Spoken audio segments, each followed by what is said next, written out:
Today on Simply Happy Conversations, I'm talking with Kathrin from Little Renters, a sustainable children's clothing rental business. She'll be sharing some tips around circular fashion and also creating a sustainable wardrobe for your kids. Welcome, Kathrin. Hello. Thank you for having me, Lauren. Oh, no, thank you so much for making the time. I can't wait. I heard you on another podcast and I was like, I need to have her on here talking about children because that is some of my clients. I work with lots of families with kids and see this issue coming up around circular fashion for kids as well. So maybe let's start just to get to know you. If you were a Barbie doll, what would be the two accessories that you would come with? If I had to cut it to two things, one of the things would be my Thermomix. It has a couple of benefits for me. One, it helps me with mum life because I can cook food very quickly, and I can put healthy food on the table for my kids. But then on a sustainability aspect, it allows me to create things from scratch and obviously have less plastic and waste in my house. So I use it in different situations. So. And the other thing would be my dog, because I love walks, whether that's just going to the beach, listening to an interesting podcast, or going on a walk with friends, calling my family overseas. So I quite love that time. Yeah, beautiful. So whereabouts are you originally from, or where's your family from? I'm from Germany, so from Germany. Europe. Mm. And how long have you lived in Australia for? We moved to Australia almost 20 years ago. So, Okay. yeah, we've been away from Europe for a long time, but we tend to go and visit them once a year. And what do you love about Australia? It's very hard to say. Like something like it's the most livable cities in the world. Whether that's the beaches, I love the people, and generally just being welcome, feeling so welcomed Yeah. in this country as a person from overseas. So yeah. Oh, nice. So if you could work with a professional organizer, what would be the area that you'd like support with in your home? And that's the same. Like for me, there'd be something that I'd love someone to help me organize. There's always an area Yeah. that we struggle with. Um, I'm a very like my both my husband and myself are very clean and like it tidy. So I've done a lot of things, but one thing that I really kind of yeah, it keeps creeping up on me. It's my pantry. I do have a small space, so I've already kind of done the basics of using reusable containers and started labeling. But because it's so small, it's kind of messy and I don't feel I get to everything and I can't see everything when I look in the pantry. So helping me to kind of, I don't know, finding a way to not have several layers and stacked up and Yes. just Yeah. having like a clear view of what you have in the pantry, what is running low, what you need to restock. That would be, yeah, a But also huge being help. sustainable too. I hear that's the other important part, which makes it a little bit more tricky to make sure that you're just not rushing out and buying plastic containers, which we could solve your problem really easily with. Yes, yeah, exactly. So pantry would be a huge help. To have someone else there. So what strengths do you bring to your business? And maybe just share a little bit about Little Renters as well. So, Little Renters is a children's clothing rental business, and we provide curated bundles of clothing to parents. They can rent it on a monthly subscription. They let me know their kind of clothing preference, their style preferences for their children, and I curate a box of 12 items. And what happens, they pay a monthly fee if the child grows out of it or season change or they just want a water refresh, they request a swap. And hence, it's kind of a revolving wardrobe. It keeps extending and you have unlimited choices. Um, and when I founded Little Renters, and that's something that kind of brought from my corporate experience, is my attention to detail. And I try to incorporate that in every aspect of the business, whether that is the shopping experience that I want parents to have. We're talking about pre-loved secondhand clothing. So sometimes there's this assumption or like the belief, oh, it's secondhand, it's maybe not clean, someone wore it, but it's not, because it's still beautiful clothing. So I want the whole shopping experience to feel like it's still kind of, you're getting really beautiful clothing. So when they come to my website, it should feel like this. When I curate the bundles, I tend to put outfits together, things that really match, and I try to. When parents tell me, "Oh, my child loves dinosaurs and he loves yellow," I try and make sure that the curated bundle includes those things. Then when it comes to packaging, I really put emphasis on sustainable packaging, recycled material that I can reuse. And it still looks beautiful packed. And then how I treat the clothing. So when I receive the clothes from parents, I take pride in washing them, making sure all stains are removed. Sometimes I have little repairs that I have to do. So making sure the clothes that I rent out are still in excellent condition. And when you receive them, it looks like some of them are barely worn or brand new. I love that. And so So when you get the clothes, like where do you store them all? Like how many at the clothes are we moment, thinking about? at the moment, I've stored them in the kids' playroom has been converted to a little warehouse, and I have lots of hangers and storage boxes sorted by sizes and seasons and genders.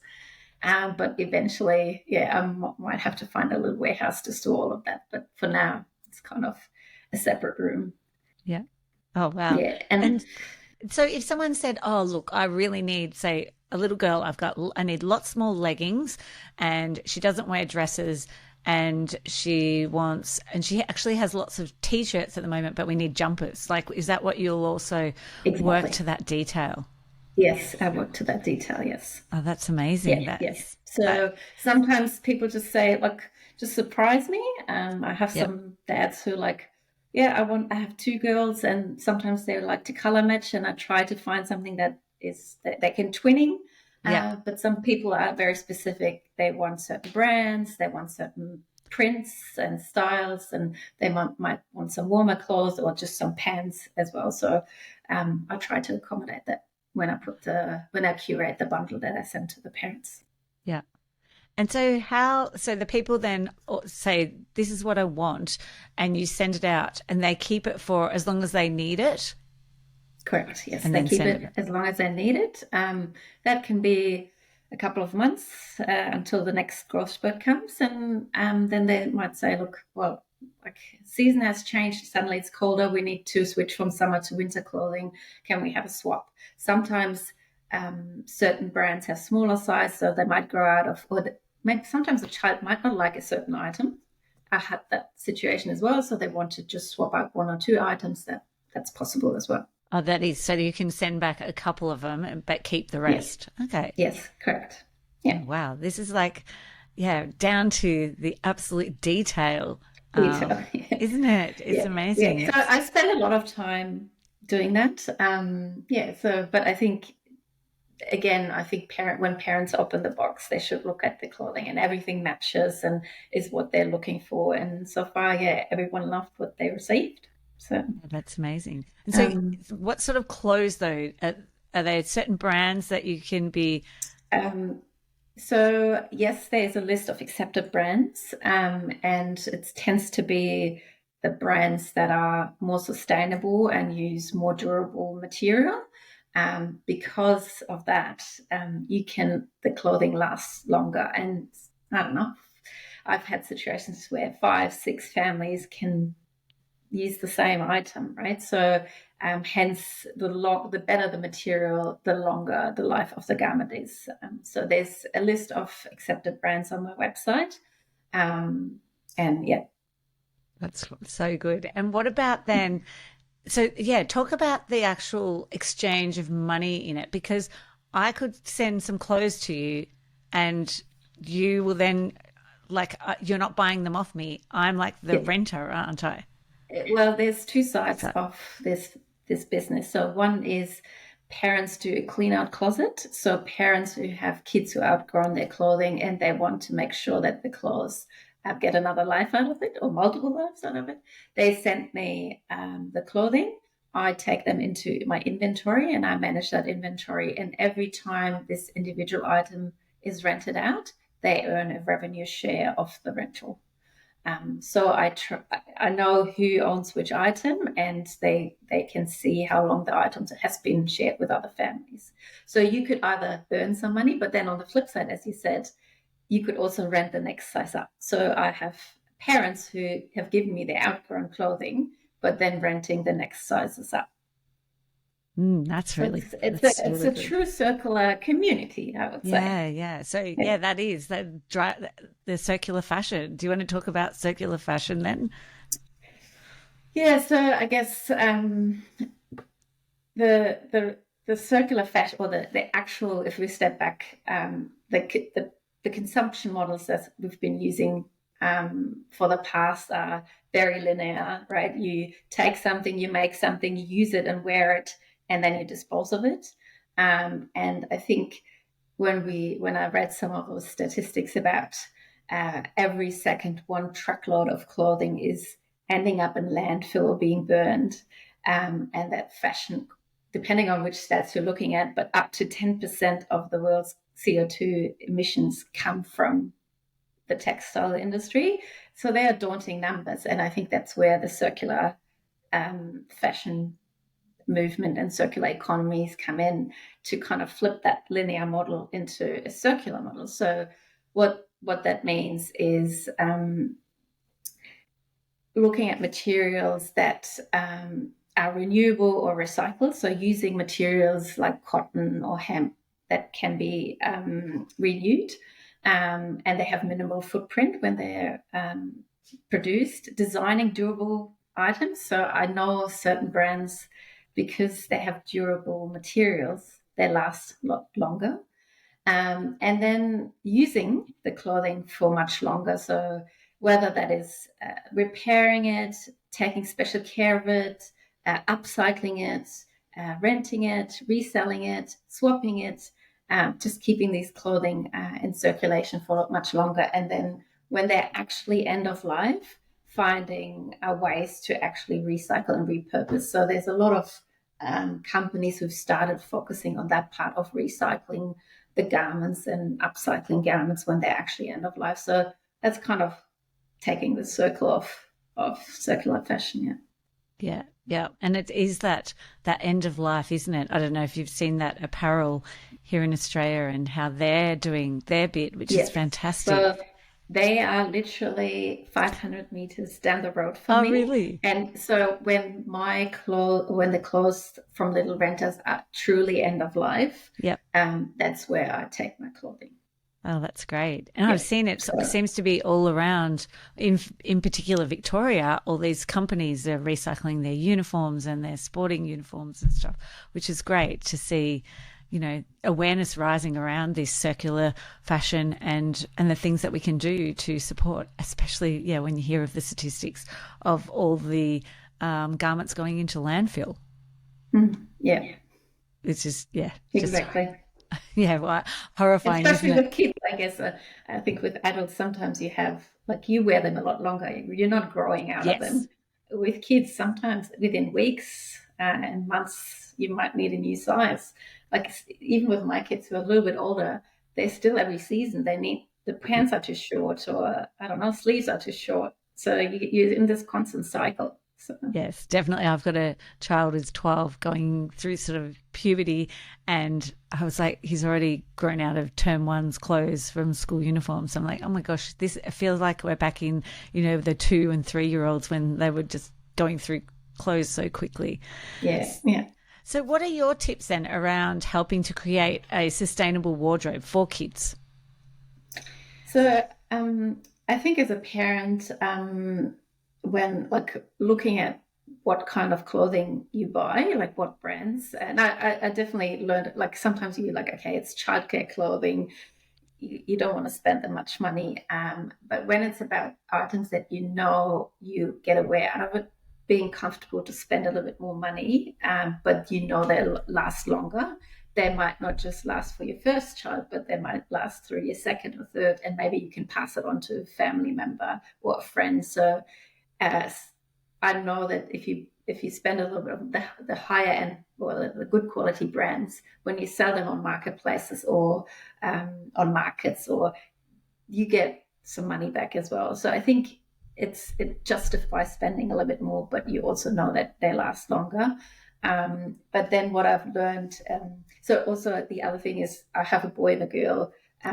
Even though there's periods or age groups where it's really hard to buy gender neutral things, but I've started to buy things that I know I can, especially jackets and bigger items, can they rewear it, right? Finding things that you can actually, your children can share it.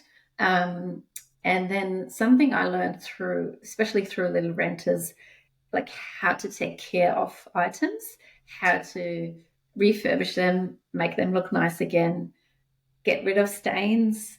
I'd had to teach myself how to do little repairs, and they're still beautiful, right? So making and then even finding ways to upcycle some things that maybe you don't like anymore for whatever reason. Maybe you can make something different with it. And then at the end, I think there's a lot of great options now, whether that's for adults or children to resell, or a lot of people do hand-me-downs, passing it to people who will still take another way out of it. And that's what I've been doing. Like I have my son loves certain sports outfits, and I know there's another boy, he's 2 years younger, and he adores every time I give them hand-me-downs, he wears them. And so finding those communities and ways to kind of prolong the life and use of these items. So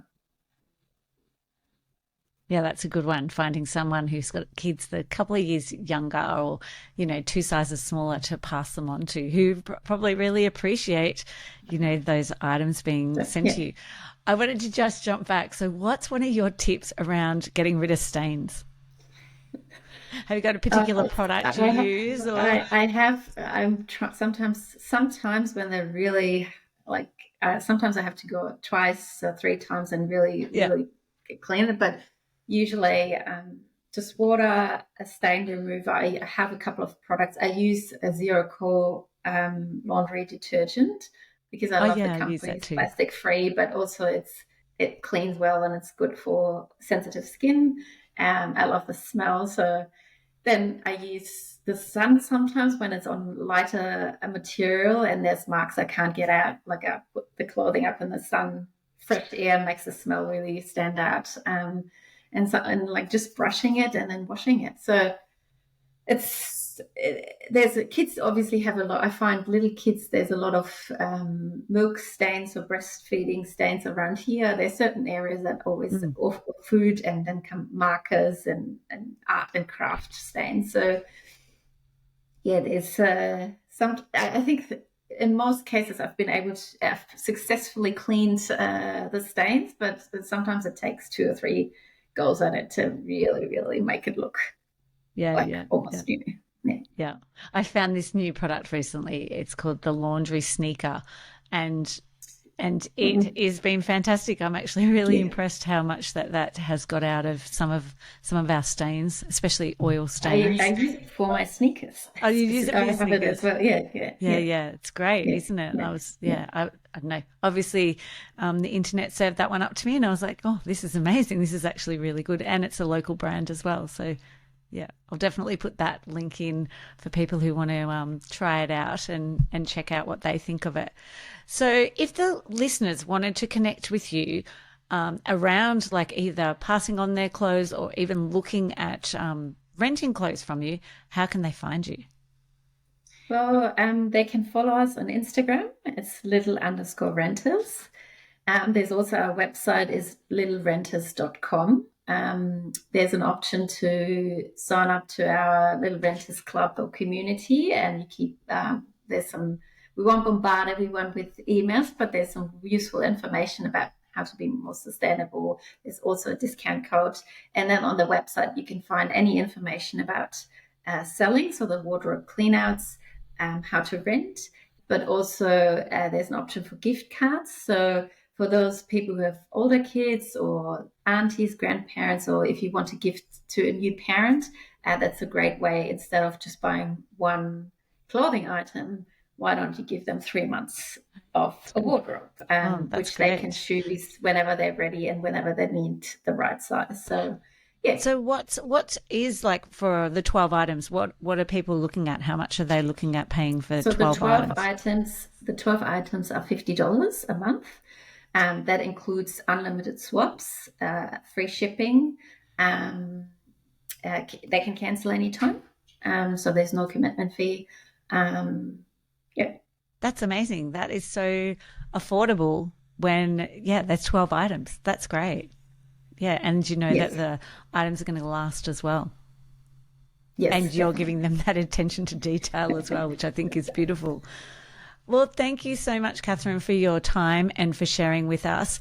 And yes, and I'll definitely put all those links in for everyone to check out Little Renters. Thank you. Thank you so much. Appreciate it. Now.